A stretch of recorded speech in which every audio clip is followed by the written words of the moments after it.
Welcome to Tabo Eminent Channel. IR would be exceedingly difficult to extract the brain and keep it alive.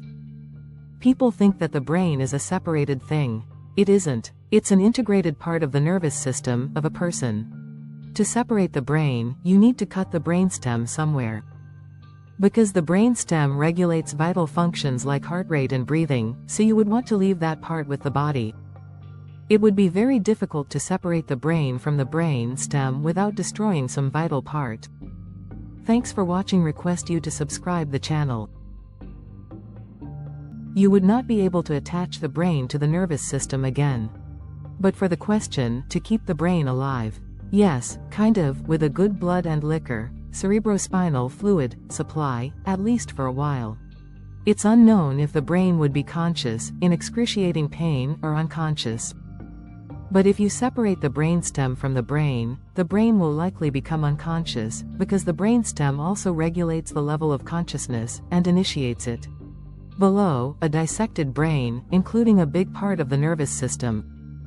Here's what would be needed: constant blood supply, nutrients.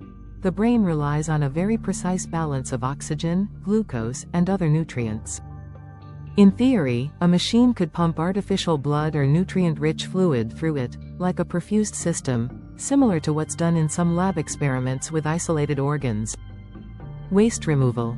The brain produces waste, like carbon dioxide and metabolic byproducts, which would need to be continuously cleared out, just like in a living body.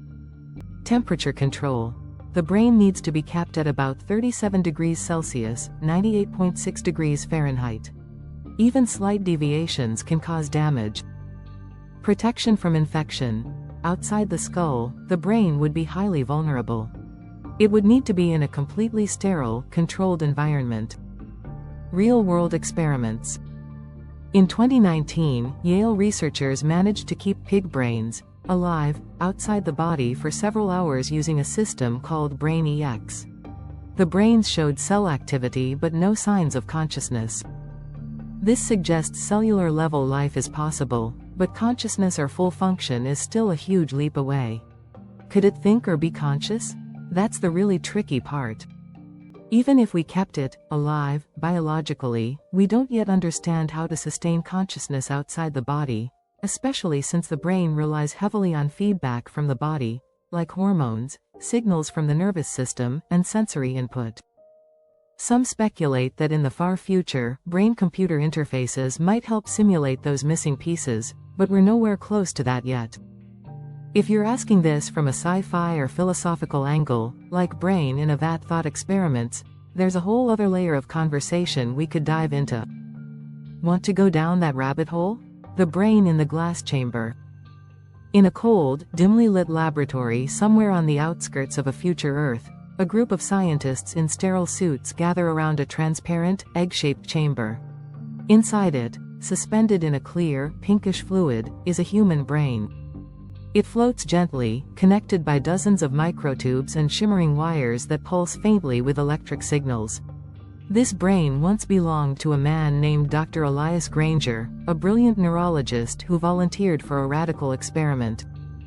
At the end of his natural life, his body failed, but his brain, meticulously extracted within seconds of death, was preserved and placed into the NeuroVita chamber, a self-sustaining life support system designed to keep the brain biologically alive, and, possibly, aware. The machine does everything a body would: pumps oxygen-rich fluid to mimic blood, flushes out waste, balances nutrients and temperature. There's no beating heart, no lungs, no hormones, but the electrical rhythms of consciousness still flicker faintly in the brain's deep structures. At first, the scientists believed the brain was dormant, like a phone in sleep mode. But then something changed. The EEG monitors showed signs of organized activity. Not just cellular life, but patterns that hinted at awareness. Memories maybe. Thought. A spark of something trying to connect. So they built an interface, a neural bridge, that could send and receive signals from the brain. No words, no speech, no images. Just pulses. At first random, then rhythmic. Then, a pattern that translated as a question. The Brain in the Glass Chamber, Part 2. Echoes of the self. The team stared at the monitor, stunned. The signal had come again, stronger this time. Where is my body? Dr. Reyes, the youngest neuroscientist in the room, leaned forward. She hesitated, then typed a response into the neural interface translator. You are safe. Your body failed, but your mind remains. There was a pause, long, heavy, like the brain itself was processing not just the data, but the meaning behind it. Then the pulses resumed. I remember. My hands. Music. A piano. The scientists exchanged glances. None of them had fed memories into the system. This was spontaneous recollection, true memory. Elias Granger was still in there. Not just alive. Himself. Dr. Reyes activated the memory interface, connecting the chamber to a digital archive of classical piano music. She selected a piece, Debussy's Clair de Lune. As the soft, aching notes played through a low speaker, the brain's activity spiked. The pulses accelerated, not random, but rhythmic, like tapping fingers on invisible keys. The logs confirmed it. The brain was responding emotionally. Music had awakened something. This is me, the next pulse translated. This is what I am. Over the following weeks, they expanded the interface, feeding the brain a carefully curated world of sound, light, and sensation through direct stimulation. Not hallucinations, but simulations of experience. The brain learned to respond in patterns that grew increasingly sophisticated. Then came the breakthrough. I see the sea. Did he say, see? They checked the logs. No visual input had been given, just ocean sounds. But the brain was forming imagery, recalling sights. His mind was beginning to build a world again, from the echoes of memory and sensation. But not everyone was thrilled. Government officials wanted answers. Was this just a biological reflex, or was Elias truly conscious? Ethics boards convened. Some called it a miracle. I do not want to dream alone anymore. That message sparked something even more radical, a plan to build a body. The Brain in the Glass Chamber, Part 3. The chamber was no longer silent. Inside the sterile white dome of Lab 6, the once suspended brain now rested inside a sleek neural core, a black, almond-shaped interface about the size of a football, cradled within a carbon exoskeleton. They called it the Athena frame. It wasn't a robot in the clunky, mechanical sense. This was something more elegant, more human, a body built not to imitate flesh, but to interface with the mind inside.